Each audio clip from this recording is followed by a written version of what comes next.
السلام علیکم، میرا نام مزمل صدیق ہے۔ علم اور اسلام کے ایک اور انفارمیٹیو ٹاپک میں آپ سب کو ویلکم کرتے ہیں۔ فرقہ اور مطلق اس پر آج ہمارا اپنا ٹاپک ہے۔ بہت ہی امپورٹنٹ ٹاپک ہے، آپ نے ویڈیو کو کمپلیٹلی واچ کرنا ہے تاکہ آپ کو پوری بات سمجھ میں آئے۔ قرآن کی آیت نمبر 159 159 اور سورہ انعام میں اللہ تعالیٰ ارشاد فرماتا ہے کہ اے مسلمانوں، تم فرقوں میں نہ بٹو، اور میں اس کا مفہوم بیان کر رہا ہوں، ترجمہ جو ہے کہ تم جو ہے فرقوں میں نہ بٹو۔ اور کیا فرمایا جا رہا ہے آگے کہ جن لوگوں نے دین میں فرقے بنا لیے، آپ کا ان سے کوئی تعلق نہیں، اور ان کا معاملہ تو اللہ ہی کے سپرد ہے، اور پھر اللہ تعالیٰ ان کو جو ہے محشر والے دن جو وہ کیا کرتے تھے اس کا حساب دے گا۔ لیکن سخت بات آ رہی فرقوں کے حوالے سے کہ جنہوں نے دین میں فرقے بنا لیے ان کا معاملہ اللہ کے سپرد ہے۔ اسی طرح سورہ آل عمران کی آیت نمبر 103 میں بھی آ رہا ہے کہ تم اللہ کی رسی اور قرآن کو مضبوطی سے تھام لو اور تفرقوں میں نہ بٹو۔ یعنی دونوں آیات ہے، اس کے علاوہ اور بھی مختلف آیات آئی ہیں قرآن کریم میں فرقہ واریت کے حوالے سے۔ تو قرآن تو ہمیں یہ بتا رہا ہے، اور یہ بھی غور طلب بات ہے کہ ہم میں سے کتنوں کو اس آیت کا علم ہے۔ یہی بات کہ ہم نے کیا قرآن کو مضبوطی سے تھاما ہے۔ سورہ آل عمران کی آیت نمبر 103 میں یہی بتا رہی ہے قرآن کو تھام لو، قرآن کو تھام لو، اور قرآن ہی کے اندر۔ لیکن افسوس یہ کہ آج کل کے جو دور ہے اس میں ہم قرآن تو پڑھنا تو دور کی بات ہے، ہمیں تو یہ بھی نہیں پتا ہوگا کہ قرآن کے اندر یہ آیات ہیں۔ تو جب قرآن کھولیں گے تو پھر پتہ لگے گا نا۔ تب ترجمے سے ہم نے اب ساری زندگی نکل کے ترجمے سے ہم نے بہت سے لوگوں نے، ہم میں سے بہت سے ایسے لوگ ہیں جنہوں نے قرآن ترجمے سے بھی نہیں پڑھا ہوتا۔ تو ظاہر سی بات ہے جب علم کی کمی ہوگی تو پھر تفرقے ہوں گے، فرقہ ہوگا، ساری چیزیں ہوتی ہے۔ تو یہی ہے کہ قرآن کے اندر یہ دو جو آیات میں نے آپ کے سامنے ابھی پیش کی ہے، اس میں کیا آ رہا ہے کہ آپ نے جو ہے فرقوں میں نہیں بٹنا۔ اور سورہ آل عمران کے اندر کیا اللہ فرما رہا ہے کہ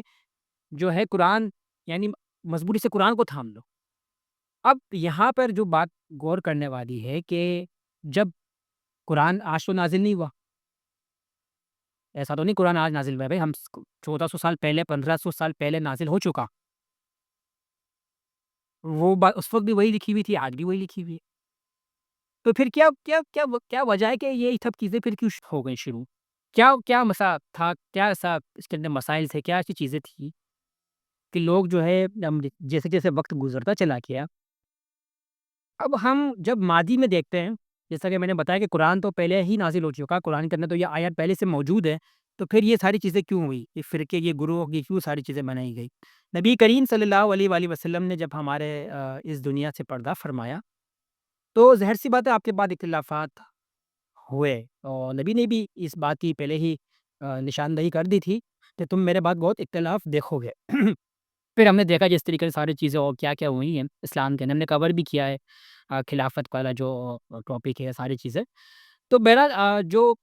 چیزیں تھیں وہ اس کے بعد جب اختلافات شروع ہوئے مختلف موضوعات پر، صحابہ کرام میں بھی اختلافات رہے، فروعی مسائل پر، فقہی مسائل پر۔ تو اب یہ جب چلتے چلتے چلتے چلتے شروع ہوئے، اور پھر کیا ہوا کہ امام ابو حنیفہ جو ہے، چار ائمہ کرام ہیں، چاروں ائمہ، امام ابو حنیفہ، امام مالک، امام شافعی، امام احمد بن حنبل، تو ان چاروں ائمہ نے دین کے لیے بہت خدمات کی، بہت زیادہ انہوں نے خدمت کی، اور فقہی مسائل میں اور دوسری جتنی بھی پریشان مسائل تھے مسلمانوں پہ، ان کے لیے آسانیاں پیدا کرنے کے لیے ان چاروں ائمہ کو امت نے جو ہے، یعنی ایک طریقے سے کہہ رہے کہ ایکسیپٹ کیا۔ بہت زیادہ شدت، بہت زیادہ گروپس نہ بن جائیں، اسی لیے ان چاروں ائمہ پر امت جو ہے بعد میں جو امت آئی، جیسے جیسے وقت گزرا، ان چاروں ائمہ پر جو ہے اتفاق کیا۔ ان کے علم کی جو گہرائی تھی، جو انہوں نے فقہی مسائل بیان کیے، جو مسلمانوں کے لیے جو ساری چیزیں تھیں، ظاہر سی بات امت کے لیے انہوں نے بہت بڑا کام ان کا جو تھا، جو خدمات ہے وہ آج تک ہے، اس پر امت عمل کر رہی ہے۔ اچھا، وہاں تک تو جو معاملات تھے، اس کے بعد پھر جب آگے چیزیں بڑھی ہیں، جیسے جیسے وقت گزرا ہے، تو ظاہر سی بات ہے بہت ساری ایسی چیزیں ہوئی ہوں گی جس سے جو ہے، جیسے کہ اگر آپ کو کسی سے اختلاف ہوتا ہے، سم ٹائم کیا ہوتا ہے کہ ہم چھوٹا موٹا اختلاف ہے ہم جو ہے اس سے بات نہیں کرتے ہیں، ناراض ہو جاتے ہیں، ٹھیک ہے؟ اور کبھی کبھار اختلافات شدت اختیار کر جاتے ہیں، ٹھیک ہے نا؟ تو یہ ساری چیزیں اختلاف ہونا جیسے میرے صحابہ کے دور میں بھی ہوتا تھا، یہ ساری چیزیں تو تھیں، لیکن اس کے بعد ہوتا یہ ہے کہ پھر مسجدیں الگ ہو گئی، ٹھیک ہے نا؟ اس کے بعد آہستہ چیزیں بہت ساری گروہ بن گئے، جماعت بن گئے، بھئی مجھے فلاں عامل صاحب جو ہے فلاں عالم صاحب ہے ان کی بات ٹھیک لگتی ہے اس معاملے میں، اور مجھے اس کے ٹھیک لگتی ہے۔ جب پہ چاروں ائمہ نے آپ کو ایک دے دیا، ایک آپشن دے دیا کہ آپ چاروں ائمہ میں سے کسی کو بھی فالو کر سکتے ہیں، ان کی جو صحیح چیزیں ہیں ان کو فالو ضرور کرنا چاہیے۔ باقی دیکھیں جہاں تک غلطی کی بات ہے، غلطی کسی سے بھی ہو سکتی ہے، کسی سے بھی غلطی ہو سکتی ہے۔ کوئی بھی عالم دین جتنا بھی بڑا عالم ہو، وہ کبھی یہ دعویٰ نہیں کرے گا کہ میں بالکل ہی میرا جو علم ہے وہ 100% ٹھیک ہے۔ غلطیاں ہوتی ہیں، لیکن کیا ہوتا ہے کہ آپ کے لیے ظاہر سی بات ہے، مجھ جیسے شخص کے لیے، ہم میں سے ایسے بہت سے لوگ ہیں جو عالم دین نہیں ہے، تو ہمیں کسی نہ کسی کو فالو کرنا پڑتا ہے، یا تو ہمارے پاس اتنا علم ہونا چاہیے کہ ہم دلائل سے ان کا مقابلہ کر سکیں، اگر نہیں ہے تو پھر ہمیں ان کی جو ہے ان کی تقلید کرنی ہوگی۔ لیکن تقلید میں یا کیا ہو جاتا ہے کہ جب ہم تقلید سے زیادہ شخصیت پرستی کا شکار ہو جائیں، کسی کے علم سے زیادہ اس کی شخصیت سے ہم متاثر ہونا جب شروع ہو جاتے ہیں، تو پھر ہم صحیح کو صحیح تو کہتے ہیں لیکن غلط کو غلط نہیں کہتے، اور یہی ہوا کہ ہم نے صحیح کو صحیح تو کہا، لیکن جب غلط کو غلط نہیں کہا تو پھر اس کا نتیجہ یہ نکلا کہ جو ہے گروہ بننا شروع ہو گئے، فرقے بننا شروع ہو گئے، اور پھر شخصیت پرستی کا لوگ شاید انفارچونیٹلی ماضی میں شکار ہوئے، جس کی وجہ سے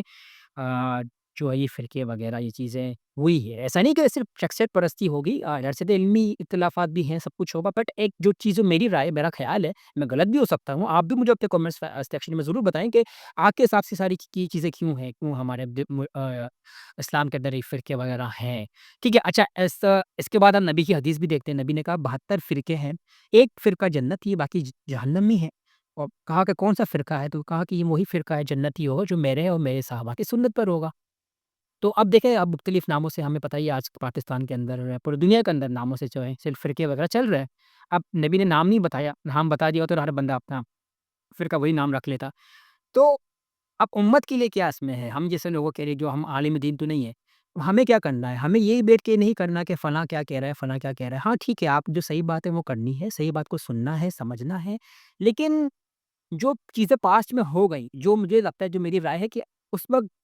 سوشل میڈیا کا دور نہیں تھا، اس وقت اتنی سارا چیزیں ایڈوانسڈ نہیں تھی۔ اب آج کے دور میں ہم دیکھ رہے ہیں، اللہ کا شکر ہے، لوگوں کے اندر اویئرنیس ہے، شعور ہے، لوگ سمجھتے ہیں کہ ہاں یار یہ ہے، یہ ایک رائے ہے، یہ بھی ایک رائے ہو سکتی ہے، اگر فلاں مسلک کے عالم صاحب ہم سے یہ فرما رہے ہیں، ان کی کیا رائے ہے، فلاں عالم صاحب کیا فرما رہے ہیں، ان کی کیا رائے ہے۔ تو آج لوگوں کے پاس سوشل میڈیا ہے، آج لوگوں پر ملٹیپل ریسورسز ہے، جس کو یوز کرتے ہوئے وہ صحیح غلط کا اندازہ لگا سکتے ہیں۔ یعنی کہنے کا مقصد یہ کہ اپنے آپ کو خود بھی تھوڑا سا کھنگالیں، اپنے آپ کو بھی ذرا اپنا کچھ تھوڑا بہت علم حاصل کرنے کی کوشش کریں، تاکہ آپ کو کوئی اب یہ نہ ہو کہ کوئی آ کے کچھ بھی کہہ دے، جو ہم وہ جیسے میں نے کہا کہ ایک اندھی تقلید، اندھے مقلد ہم نہ بن جائیں، آنکھ بند کر کے کسی کے پیچھے چل پڑے، ٹھیک ہے نا؟ کسی دکاندار کے پاس جب ہم جاتے ہیں، بڑے ہم دیکھ پائے کہ چیزیں لے رہے ہوتے ہیں نا، کوشش کرتے ہیں کہ تھوڑا بہت ہم نالج لے کر جائیں۔ اگر ہمارے پاس اس چیز کا تھوڑا بہت بھی نالج ہوگا تو ہمیں پتہ ہے کہ ہم اس کے ماسٹر نہیں، اس چیز کے ایکسپرٹ نہیں ہے، لیکن تھوڑا بہت بھی اگر نالج ہوتا ہے تو ہمیں بارگیننگ کرنے میں آسانی ہو جاتی ہے، ہمیں دوسری چیزیں کرنے میں آسانی ہوتی ہے نا۔ تو وہ جو دکاندار ہوتا ہے اس کو بھی پتہ ہے کہ چلو یار اس کو تھوڑا بہت علم آتا ہے، تو یار میں اس سے ہر معاملے میں اس کو جھوٹ بھی نہیں بول سکتا، اس کو فراڈ نہیں کر سکتا۔ تو اسی طرح علم کے دین کے معاملے میں بھی ہمیں کیوں اتنی نالج نہیں ہے، جیسا کہ میں نے کہا کیوں ہم قرآن سے دور ہیں، اور بہت ساری کمزوریاں ہیں، تو ہمیں ان کو دور کرنے کی کوشش کرنی چاہیے۔ اور اب امت کے لیے کیا ہے؟ دیکھیں، اب جس دور میں ہم رہ رہے ہیں، وہ پاس میں جو کچھ ہوا وہ تو ہو گیا، ٹھیک ہے؟ قرآن کی آیات صاف ہے کہ جنہوں نے یہ سب کام شروع کیے، جنہوں نے فرقے بنائے، اللہ تعالیٰ ان کا حساب لے گا، ٹھیک ہے؟ امت ایک عام مجھ جیسے بندے کے لیے، آپ جیسے جو لوگ عام لوگ ہوتے ہیں جو عالم نہیں ہوتے، ان کے لیے کیا ہے؟ ان کے لیے یہ چاہیے کہ ان کو صرف اپنے بیسکس کو اسٹرانگ کرنا ہے۔ بیسک کیا ہے؟ نماز ہے، قرآن ہے، روزہ ہے۔ اپنے بیسک کو اسٹرانگ کیجیے، اپنے ایمان کو مضبوط پہلے کیجیے، اپنے علم کے اندر کم سے کم اتنا علم ضرور حاصل کیجیے کہ دیکھیے کوئی ہمیں کوئی بات کہتا ہے، کوئی سنتا ہے، کسی سے ہمیں کوئی علم کوئی مسئلہ مشکل پیش آئے، تو ہمارے پاس اتنا علم ہونا چاہیے۔ اب علم حاصل کرنا آج کل کے دور میں جیسے میں نے بتایا آسان ہو چکا ہے۔ پہلے کتابوں کا دور تھا، کتابوں سے لوگ سوشل میڈیا پہ چیزیں دیکھتے ہیں، سمجھتے ہیں، بہت ایزیلی آپ کو اس پر چیزیں مل جاتی ہے۔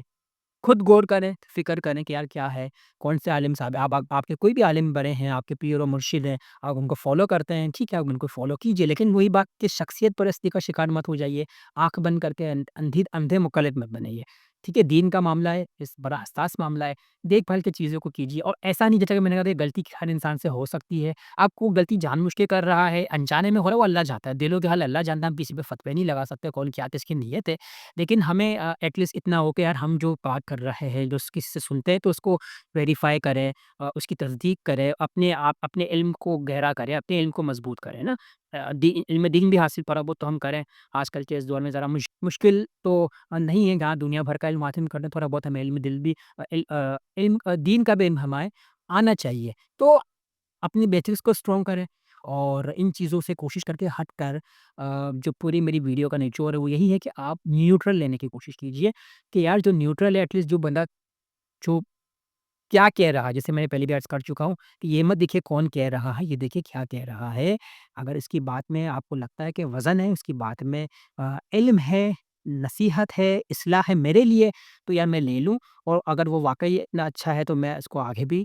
جو ہے اس بات کو کیوں نہ ستیہ کے نیت سے ثواب کے نیت سے پہنچا دوں، تاکہ اللہ تعالیٰ مجھے بھی اس کا اجر دے، چاہے آپ کو تھوڑی بہت ہی علم کیوں نہ ہو، ضروری نہیں کہ آپ اس کے لیے عالم دین ہونا کوئی شرط نہیں ہے، ضروری نہیں کہ عالم دین کا وقار بہت بڑا ہے، ایک عالم جو ہے اس کا ہم مقابلہ نہیں کر سکتے، ان کی بڑی خدمات، ان کا وقار، لیکن ہم جیسے لوگ تھوڑا بہت بیسک نالج، جنرل نالج، تھوڑا بہت جو علم ہمیں حاصل ہوتا ہے، تو اب وہ شوق کی بات ہے، ذوق کی بات ہے، جس کے اندر جتنا شوق و ذوق ہوگا وہ اس حساب سے اپنا اس علم کو حاصل کرنے کی کوشش کرتا رہتا ہے، تو آپ اپنے بیسکس کو اسٹرانگ کیجیے ان چیزوں سے، جیسے کہ اللہ نے خود کر دیا، قرآن کو تھامیے، ٹھیک ہے، اور جو ہے صحابہ کی سنت، اہل بیت کی جو سنت ہے، ان کا طریقہ، ان کو اپنائیے، تو پھر میں سمجھتا ہوں کہ یہ ساری چیزیں جو ہیں ختم ہو جاتی ہیں، ہو ہی جائیں گی، اور جب امام مہدی آئیں گے تو پھر وہ ساری چیزیں ان کے جو ہے نا، ان کے انڈر میں سب ایک ہو جائیں گے، لیکن جب تک وہ نہیں آئیں گے، جب تک ہمیں یہ ایز اے مسلم اپنی یہ ڈیوٹی انجام دینی، جو پاسٹ میں ہو چکا، وہ ہو چکا، لیکن اب آج کے ایڈوانس دور میں ہر بندہ سمجھتا ہے کہ اب